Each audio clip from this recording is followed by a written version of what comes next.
My name is Jen Lukey. I'm a cookbook author, content creator, and recipe developer. I didn't really know a lot about budgeting until I was forced to. Ground black pepper. Gina, break down how to build a budget. We can tackle this in 3 easy steps. I do want to know where I'm at, what I'm spending, what my expenses are. Little things and small steps can make all the difference.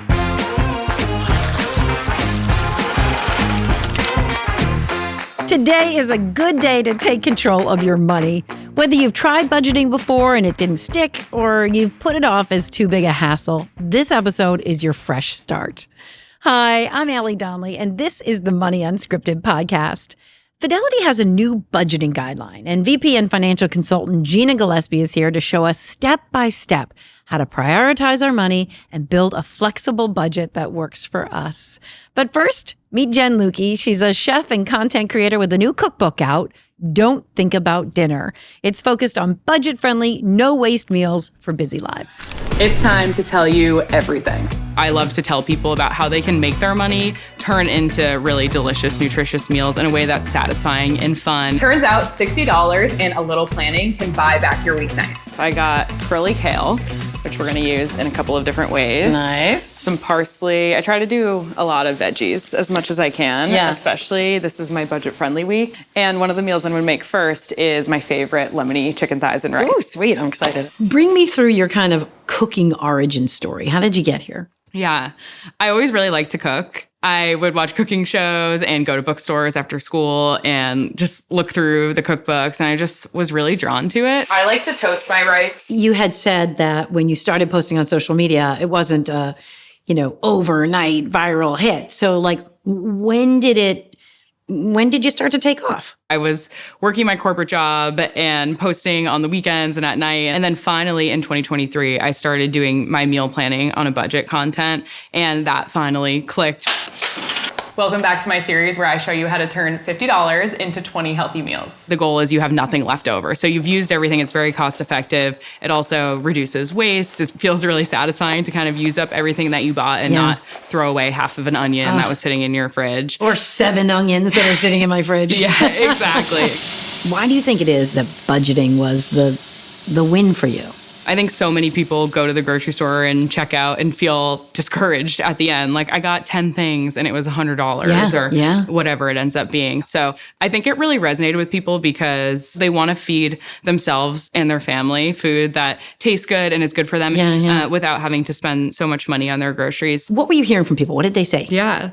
I can read some. Yeah, that'd be great. Just wanted to say your grocery series has changed my life. The cost and zero waste is exactly what I've been looking for. We were struggling to cut costs before following you. Every time my husband goes grocery shopping, they're amazed at how much he buys for the price. That's so nice. Tell me more about the importance of budgeting for you personally, not just for your followers. I think it's important to everyone. And for me, I think I started budgeting when I absolutely needed to. I was really busy working full time and my husband was in law school full time. So we really needed to be on a budget. And I've always wanted to be really, well-informed about budgeting and finance as an adult because I didn't really get that education when I was younger. I really wanted to have ownership over my own finances.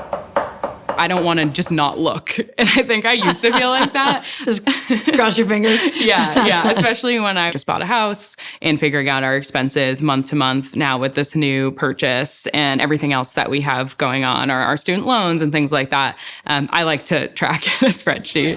I'm going to add the liquid next. When you're thinking about that plan, where does retirement fall into the picture, if it does? Mm-hmm. Yeah, it does.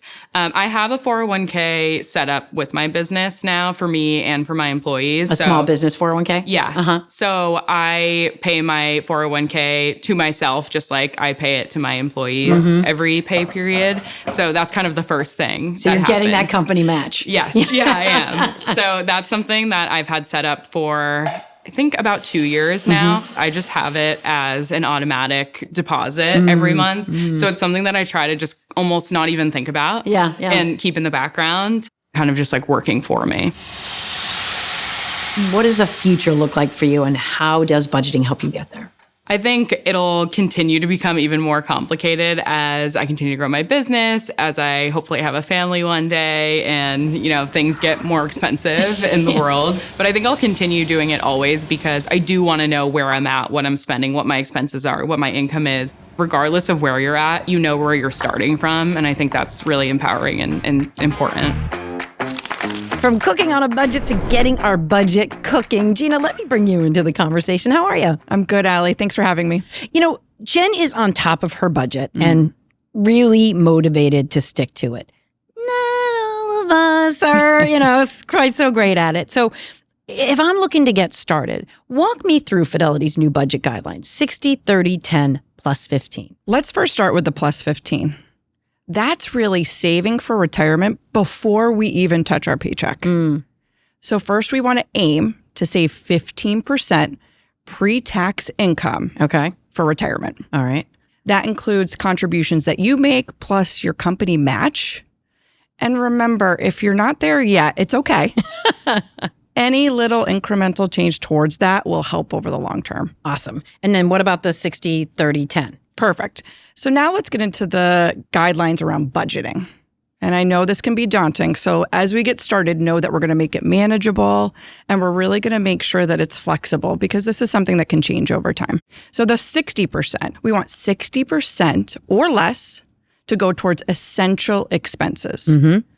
30% to go to the nice to haves or the extras. And then 10% is going to go towards near-term expenses or an emergency savings. Okay, so that 15 for retirement, pre-tax, 60, 30, 10 coming out of your paycheck once the deductions have happened Correct. and everything else. Yeah. Okay. Jen's younger. She just bought her first house. And I think a lot of us think about budgeting for if you're just starting out or for penny pinchers, but that's not true. No, it's for all of us, even high income earners. The more money we make, the more money we spend. So this just really helps us to keep things on track, right? So I think a big piece that we think of as budget can be so restrictive, but that's not what I want us to think this about. This is helping to really reform where we're spending money and where our cash flow goes. We want to give control and clarity. And so this is how it's going to help us to do that. I think sometimes now we have to get into the minutia, right? Like, how do we even get started? So a couple easy ways is, or maybe to look through your year-end credit card statement or your bank statements to try to categorize where we're spending money. And then breaking it down into the, I really need to do these things, like the have to haves and the I'd like to haves. So that's a really great place to start because we want our dollars to work for us and really to set out and have clarity over where we're spending money. Okay. Before we dig deeper into each of the 60, 30, 10 buckets, I want to understand, Fidelity says plan your pay. What does that mean and why is it important? Let's break this down. This is so important into three different steps. Let's simplify this. So the first thing I want us to do is to look at your pay and your paycheck. So pull out that W-2 that you get from the year before and look at your employer benefits. I want you to look at those retirement benefits, your 401k or 403b, and make sure that you're at least doing the company match because that's like free money. So that's that first step. Understand how you get paid. Now, step 2, that's where we go into the plus 15. So now let's see if we can get towards that goal of retirement savings. We want to put 15% of your pre-tax. This is before deductions, right? This is before your take-home check. Pre-tax into your retirement savings. And remember, this is employee and employer contributions. And then the last is looking at that 60, 30, 10 guideline of budgeting with your after-tax money. Okay, so let's dig a little deeper into each of the buckets. So 60% for essentials. What does that mean? What falls into essentials? These are the non-negotiables, right? The things that you have to do. So we need to live somewhere and eat. So think about, we can really break it down to housing. Do you have a mortgage or rent? Are we paying utilities or condo fees? So those are essential, right? Things like food. I know to me personally, I've got a busy life and kids, so I always make sure at least 2 nights a week that I can allocate for takeout as essential. Next thing, like transportation, maybe a car payment, insurance, car upkeep. One that I think is a big piece that can be an expense, but not necessarily forever, is childcare. Oh, God. So either are you spending money on daycare, or we could be on the other end of things and be paying for tuition too. And then the last piece I'll just share is that, I think everybody's essential expenses, they're very different, right? So don't go off what your friend does. This is something that's very personal. Life's expensive. And what if my essentials add up to more than 60%? You mentioned daycare, and those were rough years for me. Yeah. If they add up to more than 60% today, it's okay. I think that's where we want to get into the more detailed expenses to say, are there places that we can save money? Or are some of the places that we are spending money, maybe not forever, right? Daycare, tuition, other things like our mortgage, our fixed rate mortgage may not be forever. Yeah. So remember those pieces. And then also let's look into and dig it a little deeper into those essential expenses. Can we save money in some places? One thing, a lot of companies may have some benefits you can use, maybe commuter benefits or places that you can save. Take some time and spend time to understand those. Another is that something that I actually done recently is renegotiating insurance. So I called my auto and home insurance company and renegotiated the cost. I hadn't done that in years. Give credit where credit is due, Gina. Why did you do that? I did that because as I was preparing to talk to you today, I realized it was something I had not done in years. And I thought I was spending a little bit too much money there just based off of knowing what other people spend. Yeah. So I did save there. And you know what? I'd rather spend that somewhere else. Yeah, go Money Unscripted. Go Gina. Let's take a turn to the fun stuff. That 30% for discretionary spending. So what's in that category in general? These are the extras. These are the things that make life fun. But they're different for everyone, right? Your I'd like to haves or nice to haves could be going to have experiences, right? Maybe there's restaurants that you love to go to, or a sports team that you really love to go see every year. Experiences that make life better. I mean, my family, we like to ski, but not everybody likes to ski. That's what I put into that discretionary bucket, right? Spending there each year. So remember, these are things as you look that could be very different than when someone else spends money on. But put your 30% there. It could be the travel. When you look, remember, these are things that bring you joy. Yeah.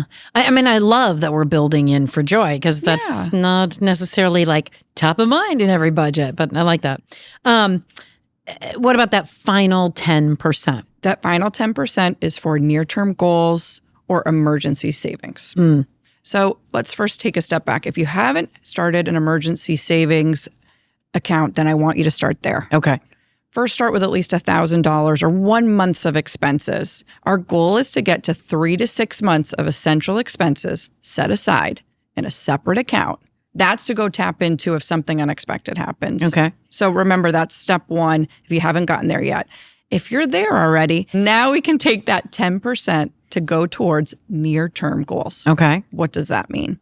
It could be things like car repairs, or maybe some home repairs that we put off for a little bit. It could be things like maybe a bigger vacation or a new car that we're saving for. Maybe we're saving in a college account or another type of account for something in the near term. Keep this money separate. And I always say that because we have longer term accounts, and then I want us to keep this as more of a shorter term account. Yeah. And why is that?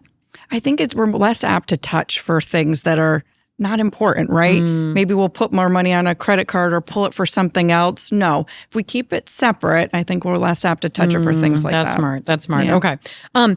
We've talked about the 15% a couple of times, but tell me why that's such a priority in our day-to-day budget.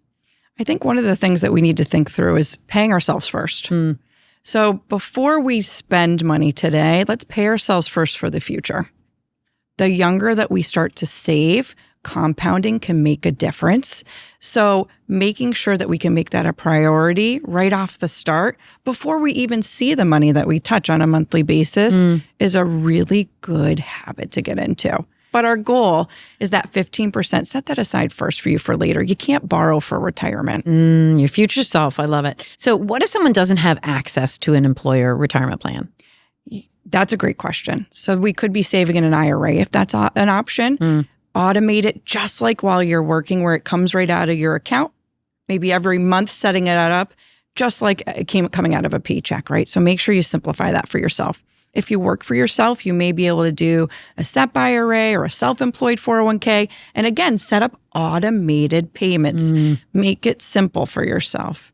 Anytime that it's set up automatically to just happen for you, I think you're much more apt to do it, right? Simplifying things like that. If those aren't options for you, then we can save in a separate account. It can be a non-retirement account, but one that we're seeding for the long term. Dedicated. Dedicate it there. And remember, I think the most simple way to think about it is don't let not having a 401k or a 403b account inhibit you from saving, right? Yeah. You can do it. Just do it in a different way. We're all hopefully going to retire someday. So you need it. We've talked about the categories. We understand those. And we talked about the why behind budgeting. Let's get to it, Gina. What are the first steps I should take to build a budget? I think this is a really great way for us to say, okay, we started all these things. Now, where do we go? Where do we go from here? Fidelity has lots of really great tools and resources for you to help to organize everything. But I think the first great step is to look at where you're spending money and break it down. Break it down into the I have to haves and I'd like to haves.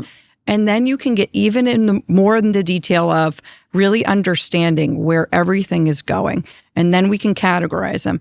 Are we falling into that 60, 30, 10? And how do we look today? Yeah. I got to go back to waste, right? Because like Jen's talking about food waste. You're talking about not wasting your money on a car insurance payment that's too high. It is ferreting out that waste that I just really love. I think organizing it, that's when we can see things, things that fall through the cracks. So this is that first step, really start to organize. You might notice things that you didn't before and say, ooh, that's something I really got to take care of. Oh, that's awesome. Okay. So if folks are walking away from this conversation, what do you really want them to take with them? I want them to understand their numbers, what they get paid, what they spend. And remember, small incremental changes, even 1% better, will make a difference over time. So start today. I hope hearing this gets you motivated to start. That's awesome. Gina Gillespie, thank you so much. Thanks, Allie. I'm going to recap Fidelity's 60, 30, 10 plus 15 budgeting guideline one more time before we go. First, aim to save 15% of pre-tax income for retirement, and that includes any employer match. 60% or less of your take-home pay goes to essential expenses, 30% for nice-to-have extras, and 10% for near-term goals and emergency savings. If you want more help to start a budget or better plan your pay, we have links to articles and budgeting tools on our website. It's fidelity.com/moneyunscripted. Be sure to like, follow, subscribe to the podcast, and we'll see you next time on Money Unscripted. It's your life. Get your money's worth.